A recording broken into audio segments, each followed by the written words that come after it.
এটা ভবিষ্যৎ কি দেখছেন আপনি? আমি ভবিষ্যৎ দেখছি একটা বড় সংকট। দ্রব্যমূল্য, জ্বালানি, গ্যাস, খুন, হাম, বহু কিছু জনদুর্ভোগের ইস্যু আছে, বর্ডার কিলিং, পুশিন, অনেক কিছুই হইতেছে।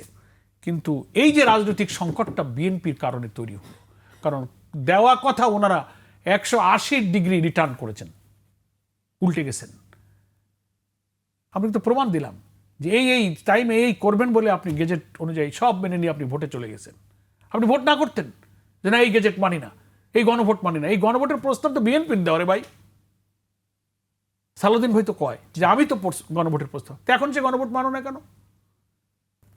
তারপরে একটা কথা ওনারা বলেন, সেটা আজকে একটু ব্যাখ্যা করি। জি অবশ্যই। একটা পয়েন্ট সেদিনও বলেন যে ওখানে একটা কথা লেখা আছে, মির্জা ফখরুল ভাই বলছেন পার্লামেন্টে, যে দল সরকার গঠন করবে জুলাই সনদে কথা বলা আছে, তারা তাদের মতো করে এটাকে সংশোধন করতে পারবে। সেটা কোথায় বলা আছে সেটা দেখেন। সেই পয়েন্টটা হচ্ছে যে ওই 30টা সাংবিধানিক পরিবর্তন মেনে নেওয়ার পর যেটা গণভোটে হয়ে গেছে, এটা সবাইকে মানতে বাধ্য থাকতে হবে, এটা এখানে বলা আছে। আপনাকে আমি বলি,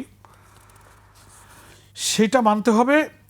তারপরে ক্ষমতায় যে দল যাবে, যদি অপরাপর কোনো সংস্কার তারা করতে চায়, তারা তাদের দলের সিদ্ধান্তে করতে পারবে, প্রোভাইডেড গণভোটে যে কয়েকটা ঐক্যমত হয়ে গেছে, সেই 30টি সাংবিধানিক বিষয় তাদেরকে মানতে হবে। আপনাকে আমি দেখি,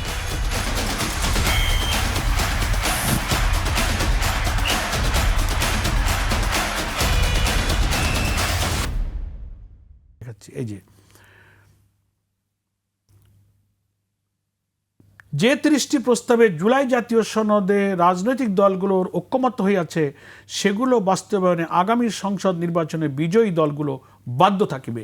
গণভোটের 4টি প্রশ্নের শেষ প্রশ্ন গেজেটে বলা হচ্ছে। তারপরে বলতেছে যে যদি এর বাইরে কোনো অপরাপর সংস্কারের চিন্তা থাকে, সেটা ক্ষমতাসীন দল তাদের ঘোষিত ইশতেহার অনুযায়ী সে সংশোধন করতে পারবে। কিন্তু গণভোটে অনুমোদিত হওয়া যে 30টি প্রস্তাব, ওইখানে কোনো হাত দেওয়ার ক্ষমতা নাই।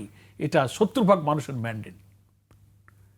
এটা বলেও কিন্তু বিভ্রান্তি শোনাচ্ছে যে না আমরা তাহলে অধিকাংশ আসন পেয়ে যারা যাবে তারাই যদি তাদের মতো সংস্কার করতে পারতো, তাহলে কি প্রয়োজন ছিল ঐক্যমত্য কমিশন করার? এটা ভেজাল বাদবে বলেই তো জাতীয় ঐক্যমত্য কমিশন হলো, এবং বহু এক্সপার্ট দিয়ে আইনি ভিত্তি দেওয়ার জন্য এই সমস্ত সিস্টেম করা হয়েছে। সেই জন্য আমি দেশবাসীকে অনুরোধ করব, রাজনৈতিক দলগুলোকে অনুরোধ করব যে রাজনীতির এই সংকট দেশকে হয়তো একটা অন্ধকারের দিকে আল্লাহ না করুক নিয়ে যেতে পারে। সে অপরিণামদর্শী পথের যাত্রা থেকে ফিরে আসবার সময় আছে। এখনও বাজেট অধিবেশন চলছে। 7 তারিখে বিরতির পর 7 তারিখ আবার অধিবেশন বসবে। এখনও সময় আছে।